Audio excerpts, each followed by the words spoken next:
법정, 솔로몬과 사리브레, 판결.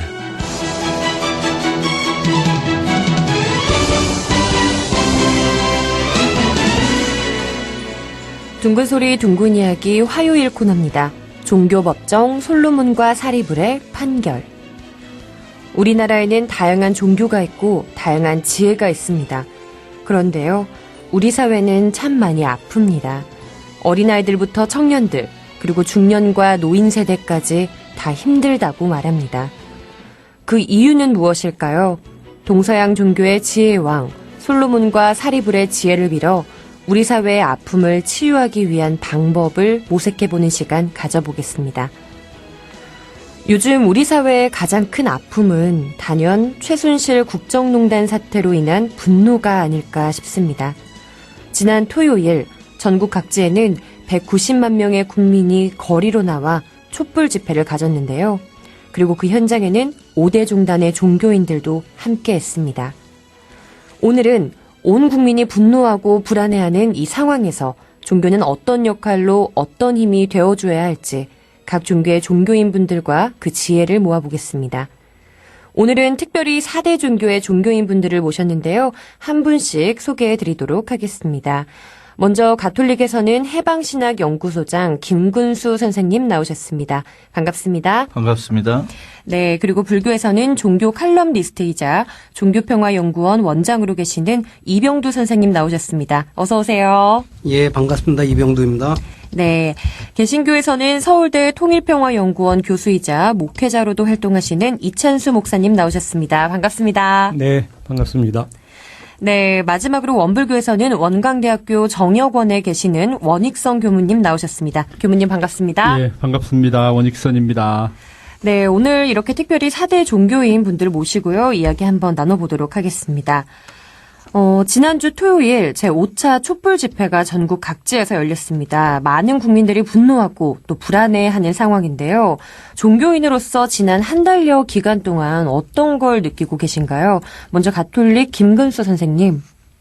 네, 저는 무엇보다도 분노라는 단어가 제 머리를 온몸을 휘감았습니다. 네. 물론 당연히 최순실에게 분노해야 되고 박근혜에게 분노해야 되지만 저는 그보다도 더 먼저 언론, 검찰, 새누리당에 대해서 분노했습니다.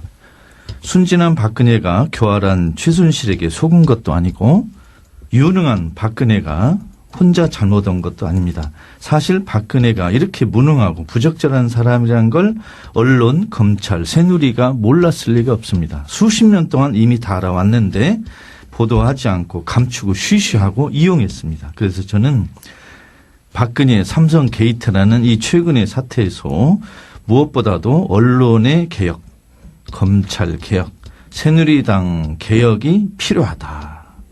이걸 하지 않으면 박근혜가 물러나고 또 다른 제2의 제3의 박근혜가 계속 탄생할 것이다. 이렇게 우려하고 있습니다. 네, 그렇다면 불교의 이병두 선생님께서는 어떻게 생각하고 계시나요? 처음 이 사건이 터져서 드러나기 시작했을 때는 뭐 다른 분들과 똑같이 분노하고 또 야, 우리가 이 정도밖에 안 될까 하고 좌절하고 절망했죠.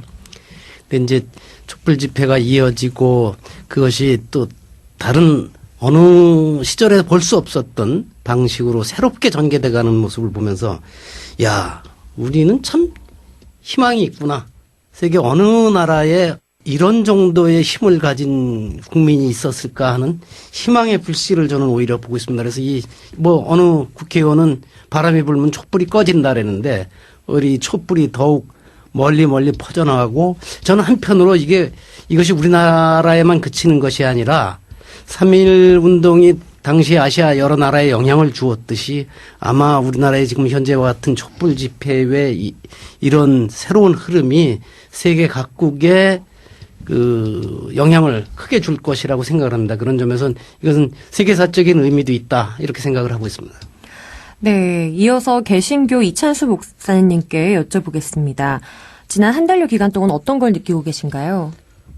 네, 우리나라의 국민이라면 누구나 거의 비슷하게 느낄 것 같습니다. 지금 두 분 선생님 얘기하신 대로 정말 이 시대는 정말 이런 듣보잡, 요새 표현으로 이런 듣보잡 시대가 다 있을까? 이런 듣보잡 권력이라는 것이 있을까? 현재 정말 불가사의했어요. 답답하고 허탈하고 또 화나고 그러면서 동시에 아까 이병도 선생님 얘기하신 대로 희망과 또는 정말 이 기회에 새로운 사회의 기초를 좀 다져야 되는 것 아닌가 하는 기대도 좀 갖게 되는데요. 뭐 사람들이 경제 걱정도 하는 이들도 있고 외교 걱정하는 이들도 있지만 정말 한국 사회 체질을 개선할 수 있는 좋은 기회이기도 하다 하는 생각이 들어요. 국민이 주인되는 세상의 가능성을 그래도 발견하고 있지 않습니까? 그러면서 동시에 어떻게 그것이 가능할 건가? 저는 뭐 많이 나오는 이야기이기도 합니다만 한국 사회 대표적인 권력 주체들이 언론이나 검찰이나 또 재벌인데 이런 개혁을 통해서 정말 민주주의가 건설되는 그런 사회가 됐으면 좋겠다. 그래서 권력이 특정인에게 대통령에게 몰려 있어서 그것을 이용하는 자들만 배불리는 이런 시스템이 아니라 네. 권력이 해체되고 정말 권력은 하향 평준화되었으면 좋겠어요. 그렇게 해서 모든 이가 누릴 수 있는 정말 한 사람 한 사람의 주권을 확보하고 구체화시킬 수 있는 사회로 가야만 하는 것 아닌가, 뭐 그겁니다. 네, 그러면 원불교에서의 원익선 교무님께 여쭤보겠습니다. 어떤 걸 느끼고 계신가요? 예, 저도 아까 말씀하신 것처럼 그 어느 시인이 말씀하셨죠. 그 바람이 불면은 풀잎이 먼저 눕고 바람이 지나고 나면은 풀잎이 먼저 일어난다. 이런 말씀인데, 한국 민중의 참 위대한 힘을 느꼈습니다. 아까 이병도 선생님 말씀처럼 역사가 이제 한국에서 시작되는 게 아닌가, 이런 생각도 들고요. 근데 이제 한편으로는 이 종교인으로서 굉장히 많은 참여를 했습니다. 왜냐하면은 현재 이 모습은 우리가 만든 모습이거든요. 그렇기 때문에 결국은 우리가 만든 모습을 어떻게 다시 회수할 건가, 막 이런 생각을 하게 됐는데요. 결국은 이 우리 종교인들의 잘못도 거기에 들어있다고 생각합니다. 말하자면 종교가 종교로서의 역할, 그다음 지식이 지식으로서의 역할, 또 권력이 권력으로서의 역할, 돈이 돈으로서의 역할, 그 역할이 있는데 그 역할을 제대로 하지 못하도록 만든 그 요인이 종교에도 있다고 생각되거든요. 예를 들어서 지식이 이 지식으로서 역할을 못하고 지식이 하나의 권력을 쟁취하기 위한 하나의 도구로서 활용된다면 뭐 지식의 의미가 없는 거거든요. 종교도 마찬가지입니다. 종교 그 자체의 목적을 놓고 종교가 하나의 권력의 도구로 된다면은 그거야말로 지금 오늘날 일어나고 있는 근본 문제이기도 하잖아요.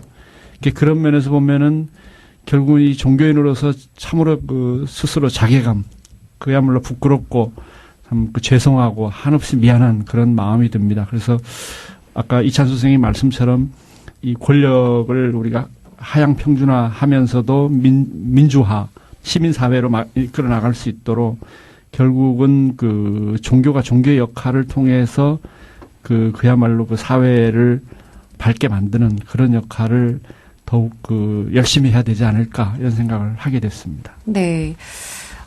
이 국민들의 분노와 불안이 또 여실히 드러나고 있고요. 그리고 말씀해 주신 것처럼 이 민중의 힘이 또 희망을 보게 해준 것 같습니다. 이 민중의 힘 또다시 이 촛불 집회로도 굉장히 잘 드러나고 있는데요. 이 촛불 집회에 각 종교계에서도 굉장히 잘 참여하고 있습니다. 이럴 때 종교계에서는 어떤 역할을 해야 한다고 생각하십니까? 먼저 가톨릭 김근수 선생님. 네, 저는 두 단어를 말하고 싶습니다. 첫째, 저항. 두 번째, 반성.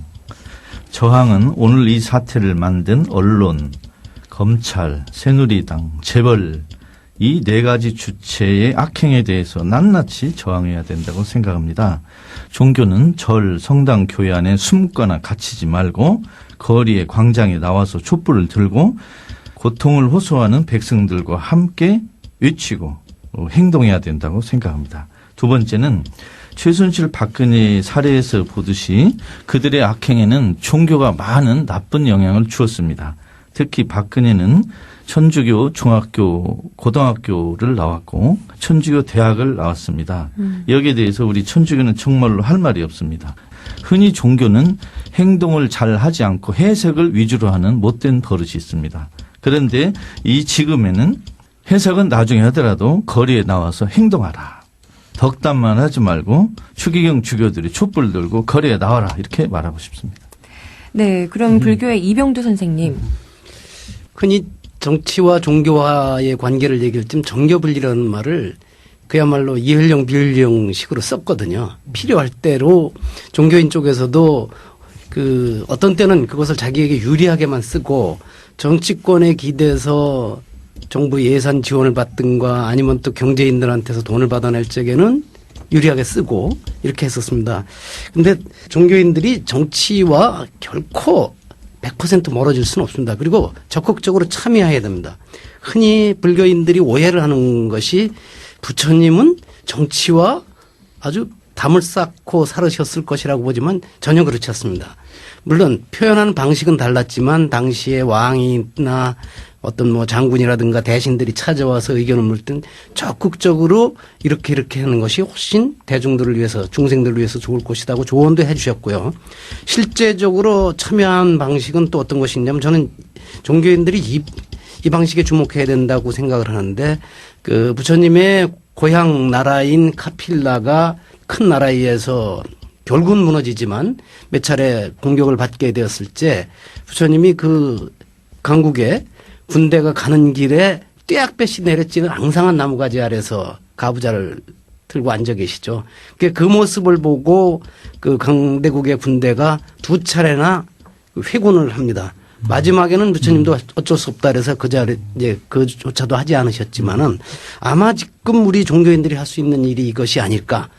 100만 명이 모이는 것보다도 아까 김웅 선생님 말씀하시지만 추기경과 주교단들 또 불교계의 그 이른바 고승이라고 하는 분들 개신교계의 유명한 목사님들 원불교의 중요한 종법사님이나 또 교정원장님을 비롯해서 이분들이 청와대 앞에서 이 추운 겨울에 방석 하나 놓고 앉아서 1시간만 앉아서 하야하라는 말을 아마 붙이지 않아도 곧 하야가 이루어지지 않을까. 저는 그런 방식으로 했으면 좋겠습니다. 네. 불교의 이병두 선생님 말씀 들어봤습니다. 자, 그렇다면 개신교의 이찬수 목사님, 이런 시국에 종교계는 어떤 역할을 해야 할까요? 네, 이병도 선생님, 뭐 불교 석가모니 부처님과 정치적 입장 자세히 말씀해 주셨는데요. 사실 예수 같은 분도 보면 정치나 권력을 지향하는 분은 아닌데 그분의 행동 자체가 대단히 정치적이었거든요. 예수라는 분은 이 하나님의 자비와 또 생명에 기반한 민중지향적 삶을 살다 보니까 이 아래로부터의 혁명의 가능성을 의도했는지 안 했는지는 중요하지 않습니다. 아무튼 그 가능성을 충분히 내비쳤고 그러다 보니까 당시 정치 권력자나 이들에게는 정치적 도전처럼 비춰졌고 그래서 정치범으로 사형당한 분이거든요. 그래서 오늘날도 사실 그 기독교인들이라고 한다면 뭐 국회에 들어가거나 뭐 장관으로 입각하는 그런 의미의 실제 정치적 행위, 물론 그것도 필요하고 의미도 있습니다. 근데 그것도 중요한데 더 중요한 것은 이 정치 문화를 바꿔가는 그런 의미의 정치적 행위를 해야 될 거라는 생각이 들고요. 개인적 권력의 추구가 아니라 간디나 뭐 톨스토이나 이런 분이 한국의 함석헌 선생 같은 분이 많이 보여줬던 것처럼 저항해야 하되 네. 비폭력적 저항을 통해서 뭐죠 우리 사회의 인간성 하나하나를 좀 존중하고 구체화시키고 또 그 사람이 사람을 살리는 그런 문화를 아래로부터 만들어가야 하는 작업이 반드시 필요하다. 그런 점에서 그 촛불 시위가 규모가 나날이 커지고 또 나날이 그 비폭력적으로 가는 것은 큰 의미가 있다고 생각이 듭니다. 아무튼 이런 식으로 그 정치 문화를 민중 주체적, 국민 한 사람의 주체적 의식을 가지고 바꿔나가고 만들어가야 할 필요가 반드시 있습니다. 네, 그럼 원불교 원익성 교무님은 어떻게 생각하십니까? 예, 저는 한마디로 지금과 같은 그 한국 사회 상황에서는 종교가 옳은 것은 옳고 그런 것은 그르다. 이런 그 말을 하고 또 그것에 대해서 행동하는 시기라고 생각됩니다. 그야말로 그 질타하는 어른의 모습. 지금 한국 사회가 그런 것이 없거든요. 그래서 이 종교야말로 질타하는 어른의 모습의 그 원래 모습으로 돌아가야 되지 않느냐 이런 생각이 들고 종교는 종교로서의 역할 또 기업은 기업으로서의 역할 정치는 정치로서의 역할을 제대로 할 수 있도록 이 종교가 스스로 그 모범을 보여줘야 된다고 생각하거든요. 이게 역설적인 거지만은 다 아시다시피 그 촛불이 스스로 탐으로 인해서 세상이 밝아지고 본인은 소멸하는 건데요. 저는 이 시기야말로 종교가 가장 오늘날과 같은 이 시점이야말로 종교가 가장 빛나는 그 시점이라고 생각합니다. 그 예를 들어서 원불교의 지금 사드 문제 같은 경우, 원불교는 사실 국가의 정책에 정면으로 이렇게 대항한 적이 없거든요. 근데 저도 이 사드 문제를 보면서 참 많은 생각을 하게 됐는데, 이건 국가의 잘못에 대해서 원불교가 정확히 얘기를 하고 있는 거거든요. 그건 그야말로 전쟁이라고 하는 것을 일으키지 않도록 하기 위한 종교의 그 불살생의 어떤 그 계율에 맞는 그런 행동인데, 저는 뭐 굉장히 잘 하고 있다고 보고요. 또 앞으로도 원불교가 그야말로 이 인류와 함께하는 종교라면은 그야말로 옳은 것은 옳다, 또 그런 것은 그러다라고 얘기하면서 그 우리 민중과 함께하는 그런 종교가 되길 바라고. 최근에 제가 존경하는 어떤 선배가 그런 얘기를 하시더라고요. 그 산티아고 순례를 하고 돌아와서 교무님이신데, 이제는 두려운 게 없어졌다.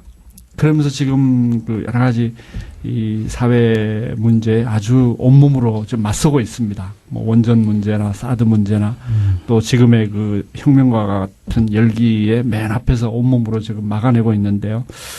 저런 그런 모습에서 참 그 종교인의 어떤 그 장엄한 모습이랄까, 그 결단, 그리고 고뇌, 그러면서도 원불교도 이런 분들을 만들어낼 수 있구나 하는 것이 그런 면에서 큰 희망을 느끼는 그런 생각을 하고 있습니다. 네. 이런 시국에 있어서 이 종교가 또 국민에게 정치권에 더 큰 이 종교의 힘이 필요하지 않을까라는 생각이 들었습니다. 각 종교의 말씀으로 한번 이 시간을 마무리해볼까 하는데요. 이 혼란스러운 세상에서 국민들이 올바른 삶을 살아가는 데 있어 꼭 기억해야 할 말씀이 있다면 한마디씩 부탁드리겠습니다. 먼저 가톨릭 김군수 선생님께 부탁드릴게요. 네, 예수는 예할 것은 예하고 아니요 할 것은 아니요 해라, 이 말을 했습니다. 그 이상은 거짓말이다. 진실이 가장 중요하다는 걸 우리 인생의 제일 원칙으로 삼아야 된다고 생각합니다. 그래서 언론 자유는 선거나 민주주의보다 훨씬 중요하다. 만일 한국 언론이 그동안 진실을 보도했다면 박근혜 삼성 게이트 같은 건 진작에 끝났습니다. 그런데 언론이 제대로 보도를 하지 않았기 때문에 여기까지 이 지경이 온 것 같습니다. 특히 종교를 가진 분들은 진실을 인생의 최고 덕목으로 사는 게 중요하다. 그것이 개인의 고통과 이 민족적인 아픔을 돌파하는 데 아주 중요한 원칙이 아닌가 생각합니다. 그런 의미에서 망설이는 분들도 토요일 촛불 집회, 촛불을 들고 참여하라, 이렇게 말씀드리고 싶습니다. 그것은 교무님도 목사, 신부, 스님도 전부 광화문에 또 당신 사는 지역에 촛불을 들고 백성들과 함께 나와라. 거기에 바로 우리의 깨우침이 있고 진실이 있다, 이렇게 말씀드리고 싶습니다. 네. 이병주 선생님, 저희가 꼭 기억해야 될 부처님의 가르침이 있을까요?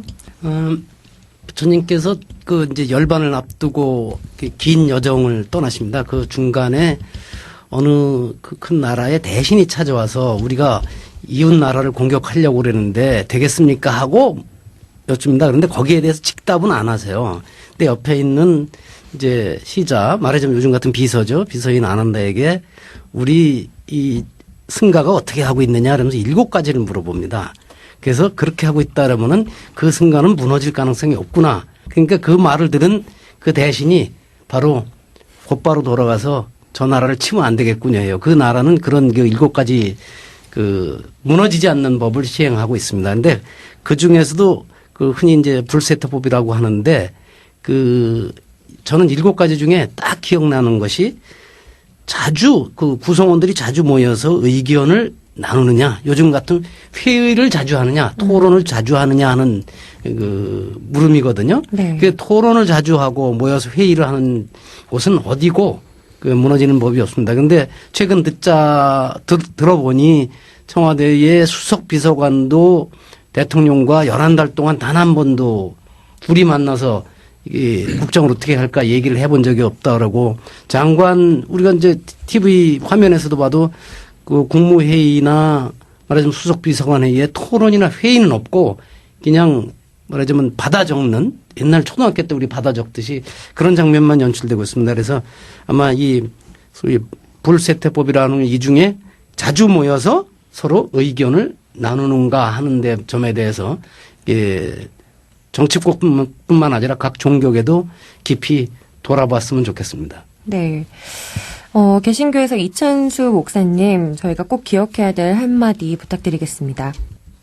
네, 원익선 교무님도 또 김근수 선생님도 똑같은 말씀 해주셨는데 머릿속에서 똑같이 상상하고 있었어요.